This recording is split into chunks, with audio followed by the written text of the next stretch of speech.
11장에서 성찬을 다루었던 바울은 이제 12장에서 형제들아라고 부르면서 새로운 주제로 옮겨갑니다. 이 성령의 은사에 관한 부분이죠. 그 처음은 이렇게 시작합니다. 신령한 것에 대하여 나는 너희가 알지 못하기를 원하지 않는다.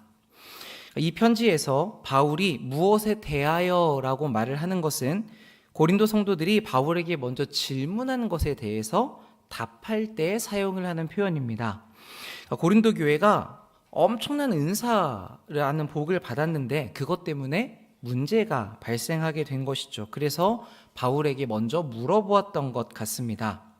그러니까 우리는 이런 본문을 읽으면서 이 고린도 성도들의 어떤 무지함 또는 부족함 이런 것들을 나무라기가 쉬운데, 사실 생각해보면 우리가 이 당시에 있다고 하더라도 이 사람들보다 잘했을 거라는 보장은 없을 것 같습니다. 요즘 우리가 금요일에 함께 모여서 힘써 기도하고 있지 않습니까? 그런데 그렇게 막 기도하는 중에 갑자기 조용조용하고 얌전하던 분이 막 주체할 수 없이 막 방언이 터진다던가, 또는 누군가 기도했더니 병이 그 자리에서 낫는다던가, 아니면 어떤 분이 기도회가 끝났는데 저기에 귀신이 보인다면서 막 기도하시면서 그 귀신을 쫓아낸다고 한다면, 그러면 우리도 이게 무슨 일인가 어리둥절하게 되겠죠. 그런데 이런 일이 한 번이 아니라 만약에 그 이후로 계속된다고 하면 아마 이 병 고치는 분이 가장 인기가 좋을 것 같습니다. 그러니까 우리 아플 때마다 이제 그분 찾아가서 기도해달라고 할 테니까요. 그러면 아마 삼성동 주변에 아프신 분들이 우리 교회로 다 모여드는 일도 생기겠죠. 자, 근데 여러분, 이런 일들이 지속이 되면 우리가 어떤 생각이 들기가 쉽겠습니까? 저분은 믿음이 좋은 분이어서 기도하면 병이 낫고 나는 그 정도까지는 아니어서 그렇진 않은 것 같다, 이런 생각이 은연중에 들 수 있는 것이죠. 또 한편으로는 은근한 질투 가운데 병 고치는 것도 좋은 일이지만 그거는 우리 육체에 관련된 일이고 더 영적인 것, 예언이나 방언으로 하나님과 교제하는 것이 더 대단한 은사다라고 말할 수도 있을 것입니다. 자, 그러면 여러분, 은사가 주어진 후에 교회에 어떤 일이 벌어지는 것입니까? 누가 더 뛰어난가? 어떤 은사가 더 대단한 것인가? 그런 일을 하는 사람은 얼마나 신앙이 좋은 것인가? 이런 식으로 높고 낮음을 결정하는 생각이 자리를 잡게 되는 것이죠. 그러니까 물론 지금은 우리 중에 누구도 이런 식으로 생각하진 않습니다. 왜 그렇습니까? 우리가 이미 말씀을 통해서 배웠기 때문이죠.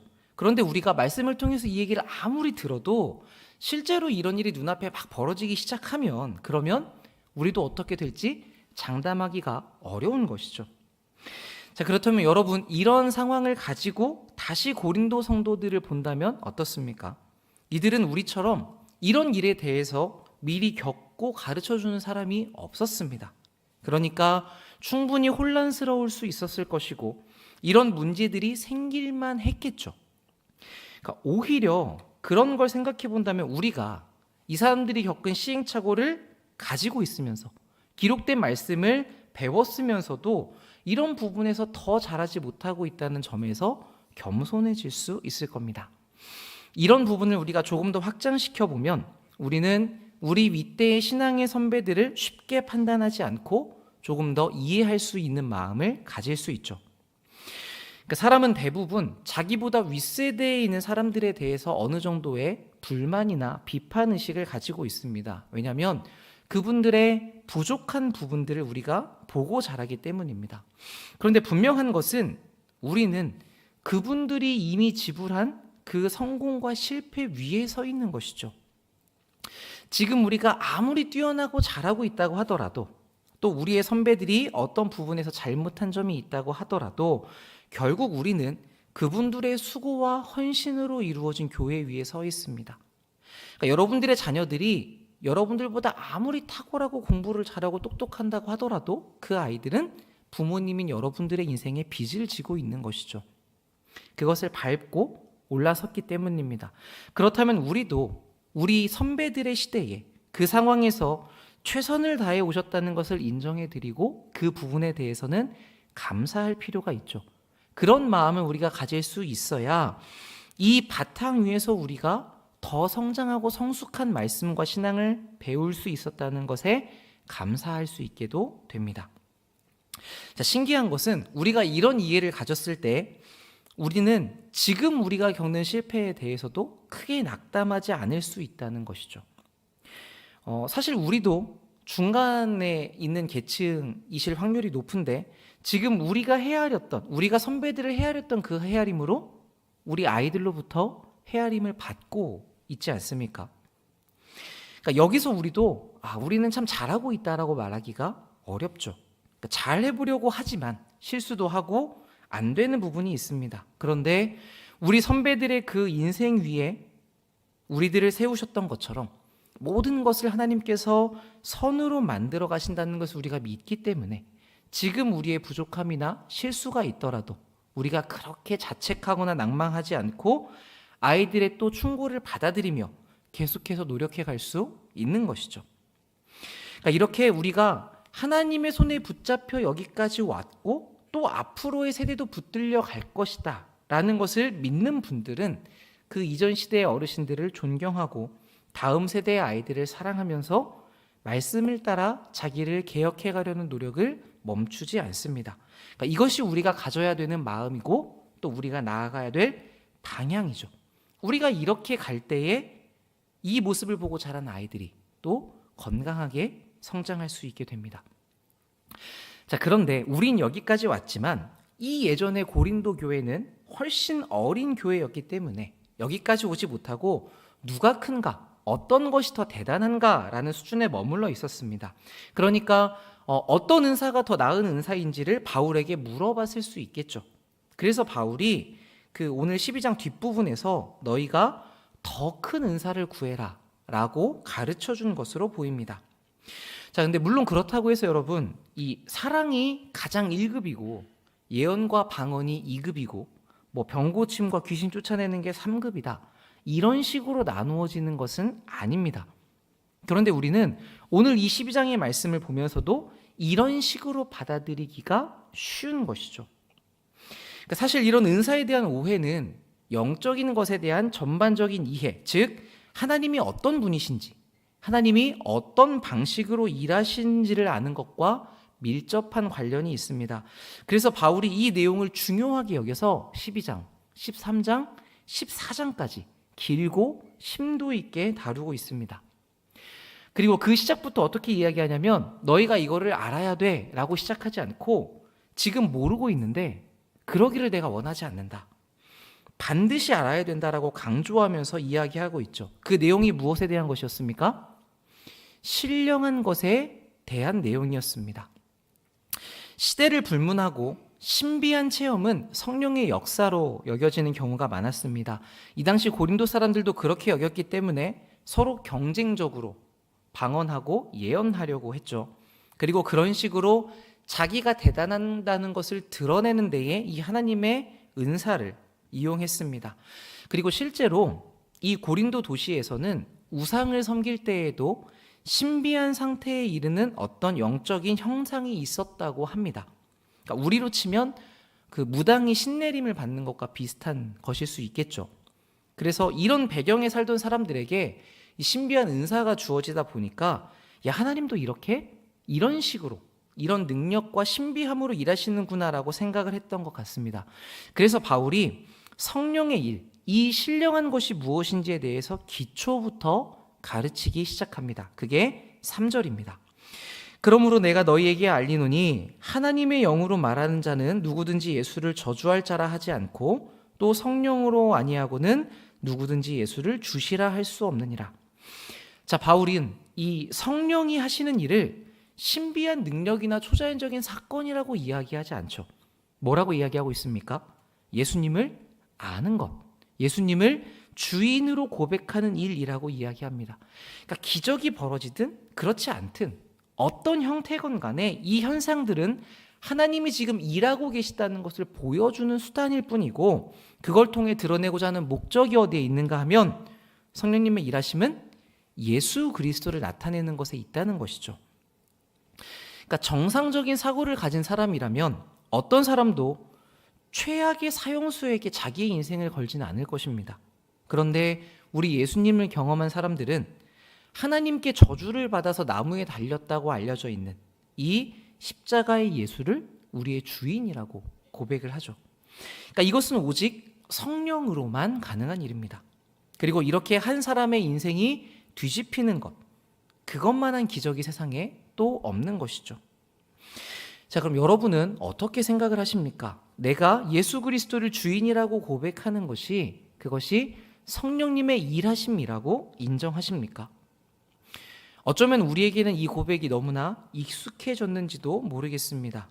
그래서 우리는 때때로 내가 정말 예수를 구원자라고 주인이라고 여기는가부터 살펴볼 필요가 있는 것이죠. 여러분이 예수님의 제자다운 삶을 살고 계십니까? 라고 묻는 것이 아니라 그 전에 내가 정말 예수님을 내 모든 것의 주인으로 인정하는가? 이 문제입니다. 우린 이 부분이 참 당연하게 여기지만 생각보다 이 질문 앞에서 걸려 넘어지는 사람들이 많습니다. 수십 년 교회를 다녔어도 또 권사님이고 장로님이고 심지어 목회자여도 정말 예수님이 내 몸과 영혼의 주인이신가? 이 질문 앞에서 주저하게 되는 경우가 있는 것이죠. 그런데 솔직하게 여러분의 마음을 살펴보았을 때 그렇다라고 대답하기가 어렵다면 이것은 정말 심각한 문제로 받아들이셔야 됩니다.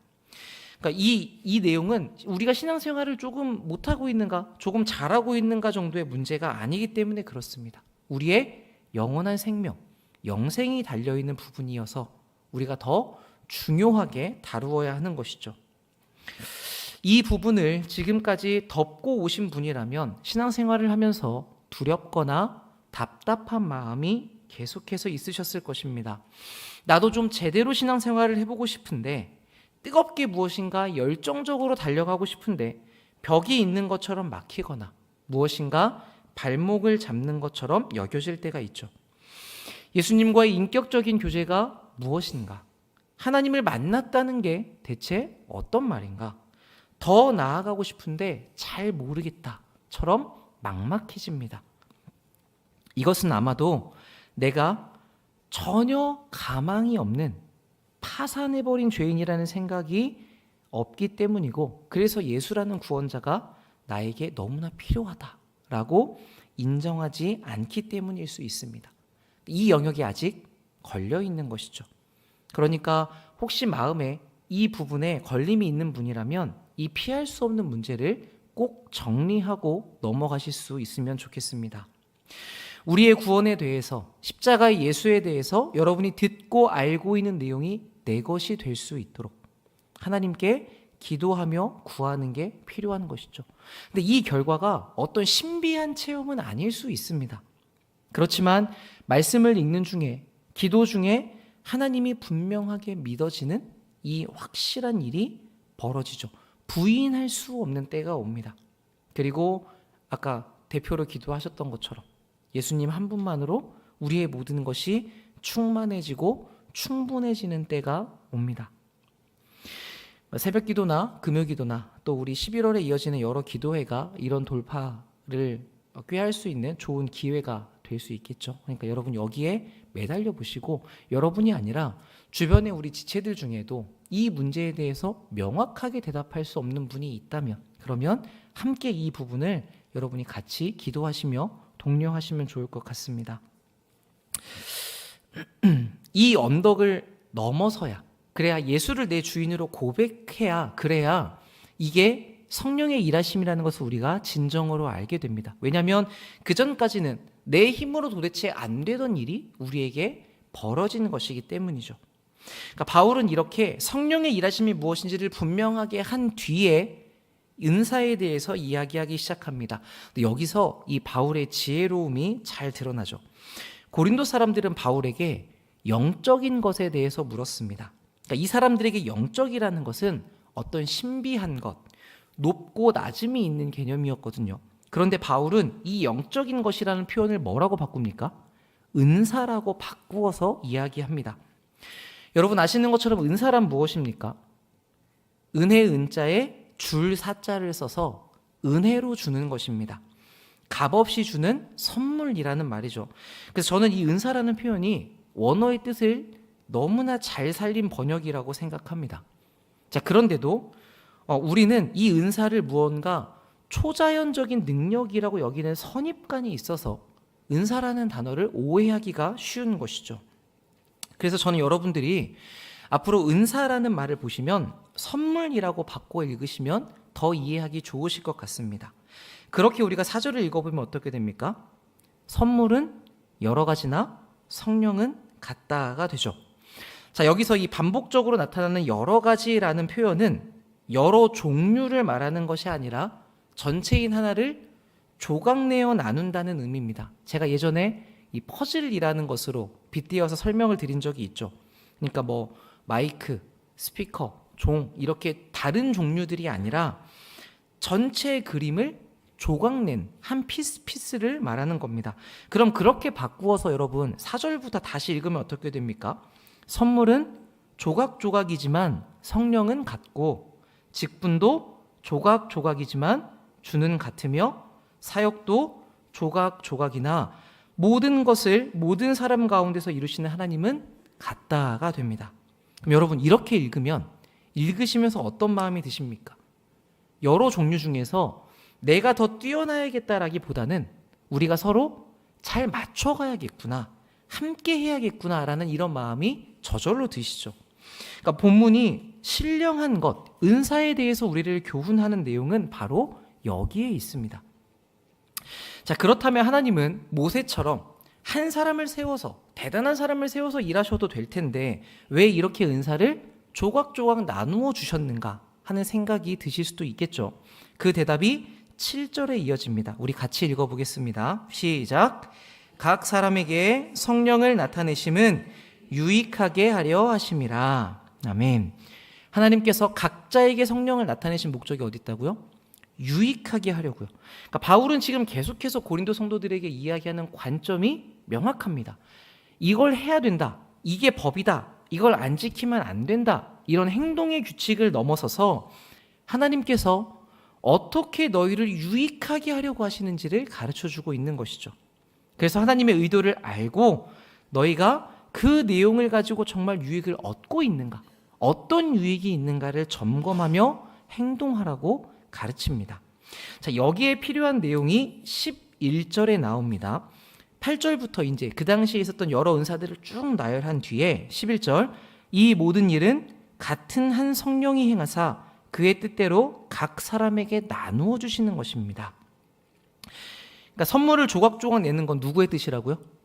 하나님의 뜻이라고요. 그런데 조각낸 것뿐만 아니라 각자에게 하나님의 뜻하신 대로 나누어 주신다고 설명합니다. 하나님은 실수가 없으시잖아요. 그러면 하나님이 나에게 어떤 걸 주셨다면 이거는 그게 가장 나에게 적합하기 때문이겠죠. 그래서 여러분 각자가 나누어 받은 은사들은 차등이 있을 수가 없습니다. 여러분 각자에게 가장 알맞은 것이니까요. 그런데 우리는 어떻게 생각하냐면 지금 내 음역대가 알토인데 알토가 나에게 가장 잘 맞고 내가 알토음을 낼 때가 가장 탁월한데 저기 있는 저 소프라노가 멋있다고 스포트라이트를 받는다고 해서 나도 소프라노를 하겠다고 마음을 먹는 것과 같은 것이죠. 그러면 우리는 이 연주를 망치게 되지 않겠습니까? 그러니까 그것처럼 우리가 받은 게 나에게 가장 적절해서 등급을 매길 수가 없는 일인 것입니다. 하나님이 이렇게 조각조각 주신 이유가 유익하게 하려고 라고 하셨는데 우리 18절부터 잠시 보겠습니다. 그러나 이제 하나님이 그 원하는 대로 지체를 각각 몸에 두셨으니 만일 다 한 지체뿐이면 몸은 어디냐? 이제 지체는 많으나 몸은 하나라. 눈이 손더러 내가 너를 쓸데없다 하거나 또한 머리가 발더러 내가 너를 쓸데없다 할 수가 없다. 그뿐 아니라 더 약하게 보이는 몸의 지체가 도리어 요긴하고 우리가 몸에 덜 귀히 여기는 그것들을 더욱 귀한 것들로 입혀주며 우리의 아름답지 못한 지체는 더욱 아름다운 것을 얻느니라. 그런즉 24절 우리의 아름다운 지체는 그럴 필요가 없느니라. 오직 하나님이 몸을 고르게 하여 부족한 지체에게 귀중함을 더하사 몸 가운데서 분쟁이 없고 오직 여러 지체가 서로 같이 돌보게 하셨느니라. 아멘. 하나님께서 유익하게 하려고 다 다르게 주셨는데 그게 결국 무엇을 목적하고 있다고 이야기합니까? 여러 지체가 서로 같이 돌보는 것입니다. 근데 이것은 단지 내가 너를 돕고 너가 나를 돕는 것 정도를 말하지 않습니다. 이런 건 세상에서도 가능하죠. 기브앤테이크는 어디에서나 이루어지고 품앗이도 충분히 할 수 있습니다. 그런데 세상은 그러면서도 서로를 도우면서도 각자가 독립된 개인으로만 존재하고 있죠. 그래서 외롭고 그래서 무언가 소통이 어렵습니다.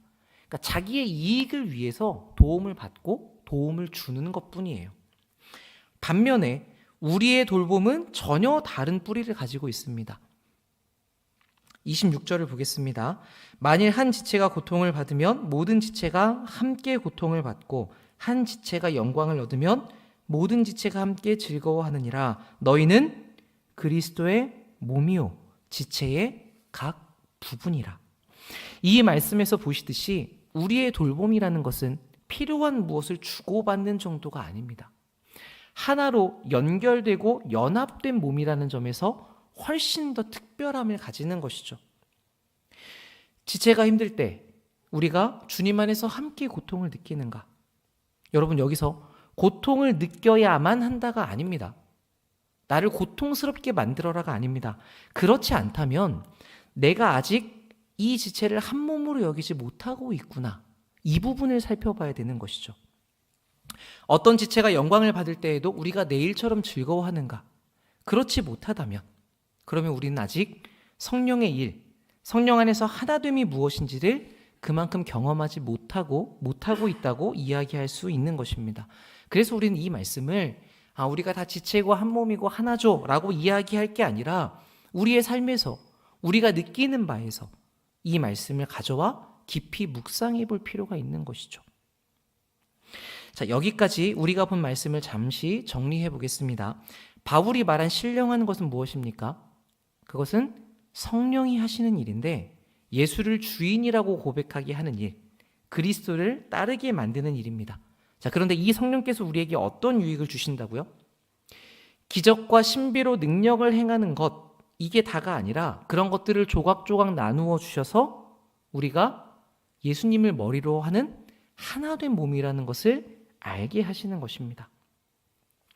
그러니까 사실은 이게 병을 고치는 것보다 훨씬 더 대단한 일이고 기적보다 더욱 놀라운 일이고 그래서 분명하게 성령께서 하시는 일이라고 이야기할 수 있는 것이죠. 이게 은사를 통해서 우리를 유익하게 만들려고 하는 하나님의 뜻입니다. 그래서 이 연합이 무엇인지를 아는 사람들은 분열이 가득한 세상 한복판에서 영적인 깊은 친밀함을 누릴 수 있게 되는 것이죠. 그래서 여러분, 그래서 이 이야기를 쭉 이야기한 사도의 내용이 12장에서 어떻게 맞춰지고 있습니까? 너희가 다 사도겠느냐? 너희가 다 선지자겠느냐? 그렇지 않다. 너희는 다 똑같을 수가 없다. 그렇기 때문에 31절 너희는 더욱 큰 은사를 사모해라. 내가 또한 가장 좋은 길을 너희에게 보여주겠다. 가장 최고인 1등급 은사가 무엇인가를 관심을 가져라가 아니라 더욱 큰 은사. 그러니까 다시 말하면 더 풍성한 것, 더 근본적인 것, 더 중요한 선물을 너희들이 열망해라. 내가 이제 완전히 다른 차원의 길을 너희들에게 보여주겠다라고 이야기하는 것입니다. 그리고 등장하는 게 뭐예요? 여러분이 잘 아시는 사랑에 대하여 13장이 이어지는 것이죠. 이 차원이 다른 길이 무엇인지는 이제 우리가 다음 시간에 이어서 보도록 하겠고, 우선 오늘 말씀을 통해서는 우리가 신령한 것이 무엇인지를 분명히 하면 좋겠습니다. 이것은 성령께서 하시는 일이고 그리스도로 하나 되게 하는 일이고 그래서 우리가 서로를 돌보게 하시는 일입니다.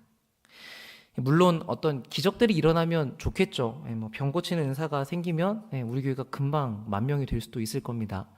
네. 다들 하나님 일하셨다고 놀라고 열광하겠죠. 그런데 여러분, 그 일의 결국을 잘 살펴봐야 됩니다. 그 일이 개인의 삶에, 그 교회에 하나님의 영광에 어떤 유익을 남겼는지를 살펴봐야 하는 것이죠. 그래서 예수님께서 우리에게 열매로 알 것이다 라고 말씀하시지 않았습니까? 많은 사람들이 마지막 때에 우리가 주님의 이름으로 귀신을 쫓아내고 많은 권능을 행하지 않았습니까? 라고 이야기할 거라고 예수님이 얘기하셨습니다. 예수님이 너네 그러지 않았어 라고 말씀하시지 않아요. 그렇게 했을지언정 내가 밝히 말하되 나는 너희를 모른다. 그러니 불법을 행하는 자들아 떠나가라 라고 말씀한다고 하셨습니다. 그러니까 여러분, 보이는 것, 드러나는 것, 능력이 다가 아닙니다. 오히려 보이지 않는 것에 진짜가 있는 것이죠. 그래서 저는 성령이 하나 되게 하신 것을 힘써 지키는 것만큼 신령한 일은 또 없다고 생각을 합니다. 여러분이 말씀을 읽고 묵상하시는 자리에서 이 내용을 더 분명하게, 더 다양하게, 더 밝게 깨달아 가시면 좋겠고, 그리고 그 방향으로 가기를 애쓰셔서 우리가 하나님의 뜻에 일치되어 가는 모든 주님의 백성들 되셨으면 좋겠습니다. 아멘. 이 시간